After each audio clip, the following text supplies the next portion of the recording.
হচ্ছে আগামী 24 ঘন্টার মধ্যে নর্থ বে অফ বেঙ্গলে একটা আপার এয়ারে সাইক্লোনিক সার্কুলেশন ফর্ম হওয়ার যথেষ্ট সম্ভাবনা আছে এবং তার প্রভাবে আগামীকাল থেকে আর 48 ঘন্টার মধ্যে একটা লো প্রেসার এরিয়া নর্থ বে অফ বেঙ্গলে ফর্ম হতে পারে।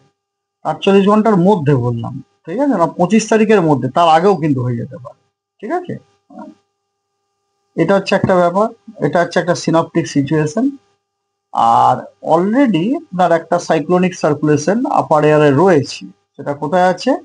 সেটা আছে আপনার নর্থ কোস্টাল অন্ধ্রপ্রদেশ এবং তার আশেপাশের এরিয়াতে রয়েছে এবং সেটা আপনার সমুদ্রপৃষ্ঠ থেকে 5.8 কিলোমিটার পর্যন্ত বিস্তৃত রয়েছে এবং উচ্চতার সাথে সাথে উত্তর পশ্চিম দিকে আপনার একটু ঝুঁকে আছে। তো এই যে ধরুন আমরা যেটা ভাবছি লো প্রেসারটা হবে, সেই মানে অ্যান্টিসিপেটেড লো প্রেসারটার জন্য এবং তার জন্য ভেরি স্ট্রং ময়েশ্চার ইনকারশন হওয়ার যথেষ্ট সম্ভাবনা আছে। তার ফলে 24শে জুলাই থেকে 28শে জুলাই এই পিরিয়ডটাতে পশ্চিমবঙ্গের জেলাগুলোতে, মেনলি পশ্চিমবঙ্গ বলাটা ঠিক নয়, সাউথ বেঙ্গলের জেলাগুলোতে আপনার মানে একাধিক জেলা, অনেক জেলাতে আইসোলেটেড হেভি থেকে ভেরি হেভি রেনফল হওয়ার সম্ভাবনা রয়েছে। এবারে ডিটেলসে যদি বলি, সেটা হচ্ছে ধরুন আজকে হালকা থেকে মাঝারি বৃষ্টিপাত তার সাথে থান্ডার শাওয়ার কিছু কিছু জায়গাতে হওয়ার সম্ভাবনা রয়েছে সাউথ বেঙ্গলের জেলাগুলোতে এবং তার সাথে আপনার থান্ডারস্টর্ম এবং গাস্টি উইন্ড 30 থেকে 40 কিলোমিটার প্রতি ঘন্টা এবং লাইটনিং হওয়ার সম্ভাবনা রয়েছে দু এক জায়গায় দক্ষিণ 24 পরগনা, পূর্ব মেদিনীপুর, পশ্চিম মেদিনীপুর, ঝাড়গ্রাম, পশ্চিম বর্ধমান, পূর্ব বর্ধমান, বীরভূম, মুর্শিদাবাদ এই জেলাগুলোতে। আর আগামীকাল আপনার দাঁড়ান উত্তরবঙ্গটাও বলি। সর্বপ্রথম হচ্ছে কি, আজকে বাদ দিয়ে বাকি যে আগামী 6 দিন দক্ষিণবঙ্গের প্রত্যেকটা জেলাতে প্রতিদিন অধিকাংশ স্থানেই হালকা মাঝারি বৃষ্টিপাত হওয়ার সম্ভাবনা আছে। তার মানে দক্ষিণবঙ্গের জেলাগুলোতে হোয়াইট স্প্রেড রেনফল হওয়ার সম্ভাবনা রয়েছে আজকের দিনটা বাদ দিয়ে বাকি প্রতিটা দিন। ঠিক আছে, আর আর উত্তরবঙ্গের জাস্ট মিনিট, আচ্ছা তারপর আপনাদের ইয়েটা বলি, কি বলে, ওয়ার্নিংটা বলে দিই। তা আজকে আপনার দক্ষিণবঙ্গের পূর্ব পশ্চিম মেদিনীপুর, ঝাড়গ্রাম, দক্ষিণ 24 পরগনা, পূর্ব পশ্চিম বর্ধমান, মুর্শিদাবাদ এবং বীরভূম এই জেলাগুলোতে থান্ডারস্টর্ম উইথ লাইটনিং তার সাথে গাস্ট উইন্ড 30 to 40 কিলোমিটার/আওয়ার সম্ভাবনা আছে এবং উত্তরবঙ্গের সব জেলাতেই thunderstorm with lightning, gust wind 30 to 40 kilometre এবং জলপাইগুড়িতে আজকে দু এক জায়গায় বিক্ষিপ্তভাবে ভারী বর্ষণ হওয়ার সম্ভাবনা আছে। আগামীকাল দক্ষিণবঙ্গের সব জেলাগুলোতে আপনার বিক্ষিপ্তভাবে দু এক জায়গায় থান্ডারস্টর্ম উইথ লাইটনিং ও তার সাথে ঝোড়ো হাওয়া 30 থেকে 40 কিলোমিটার/ঘন্টায় থাকার সম্ভাবনা আছে।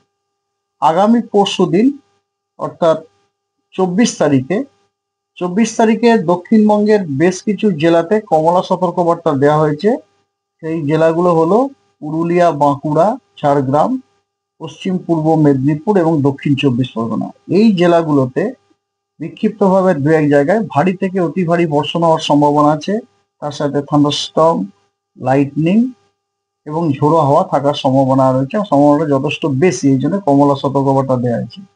আর বাকি জেলাগুলোতে, দক্ষিণবঙ্গের বাকি জেলাগুলো ইনক্লুডিং কলকাতা অলসো, এই জেলাগুলোতেও কিন্তু বিক্ষিপ্তভাবে বজ্রবিদ্যুৎ এবং তার সাথে আপনার হেভি রেনফল হওয়ার সম্ভাবনা রয়েছে। আগামী তারপরে 25 তারিখে দক্ষিণবঙ্গের পুরুলিয়া, ঝাড়গ্রাম, পূর্ব এবং পশ্চিম মেদিনীপুর এই জেলাগুলোতে দু এক জায়গায় বিক্ষিপ্তভাবে ভারী থেকে অতি ভারী বর্ষণ হওয়ার সম্ভাবনা যথেষ্ট বেশি, তার সাথে থান্ডারস্টর্ম উইথ লাইটনিং এবং গাস্টি উইন্ড 30 to 40 কিলোমিটার/ঘন্টায় এবং এই জেলাগুলোতে কমলা সতর্কবার্তা দেওয়া হয়েছে।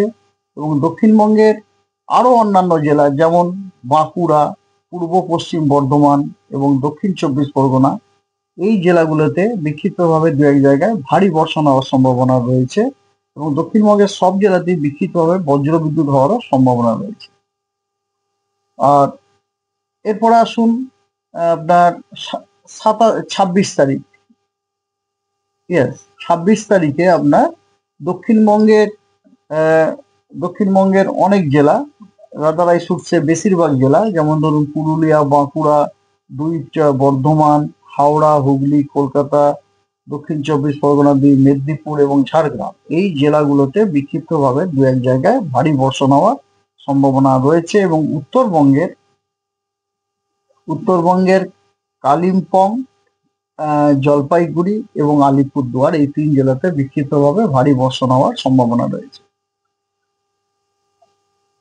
আর আপনার 27 তারিখে দক্ষিণবঙ্গের পুরুলিয়া এবং ঝাড়গ্রাম, এই দুই জেলাতে বিক্ষিপ্তভাবে ভারী বর্ষণ হওয়ার সম্ভাবনা আছে।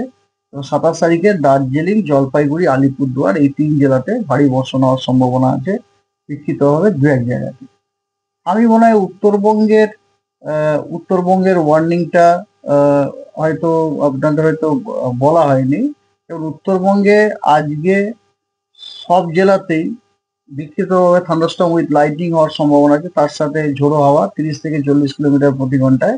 এছাড়া জলপাইগুড়িতে আজকে বিক্ষিপ্তভাবে ভারী বর্ষণ হওয়ার সম্ভাবনা আছে। উত্তরবঙ্গে আপনার 25 তারিখেও একদম উত্তরে যে 5টা জেলা, তার মধ্যে 4টি জেলা দার্জিলিং, জলপাইগুড়ি, কালিম্পং এবং আলিপুরদুয়ার, এই 4টি জেলাতে বিক্ষিপ্তভাবে ভারী বর্ষণ হওয়ার সম্ভাবনা রয়েছে। আর 26 তারিখে এটা মনে হয় বলেছি, সেটা হচ্ছে আপনার জলপাইগুড়ি, আলিপুরদুয়ার এবং কালিম্পং, এই 3 জেলাতে বিক্ষিপ্তভাবে ভারী বর্ষণ হওয়ার সম্ভাবনা আছে। এবং 27 তারিখে দার্জিলিং, জলপাইগুড়ি, আলিপুরদুয়ার, এই 3 জায়গায় বিক্ষিপ্তভাবে ভারী বর্ষণ হওয়ার সম্ভাবনা আছে।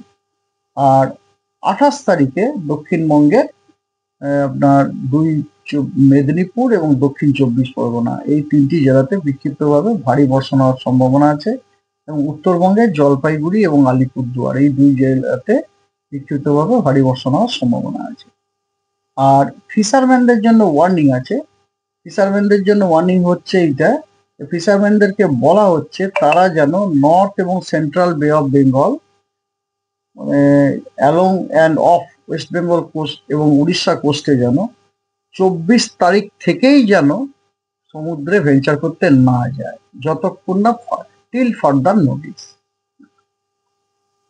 তারপরে আমরা কি বলে, আমরা সিস্টেমগুলোকে আমরা নোটিস করে যাচ্ছি। অ্যাজ অ্যান্ড হোয়েন আমরা যখনই কোনো আপডেট পাবো আপনাদের সাথে শেয়ার করা হবে। ধন্যবাদ।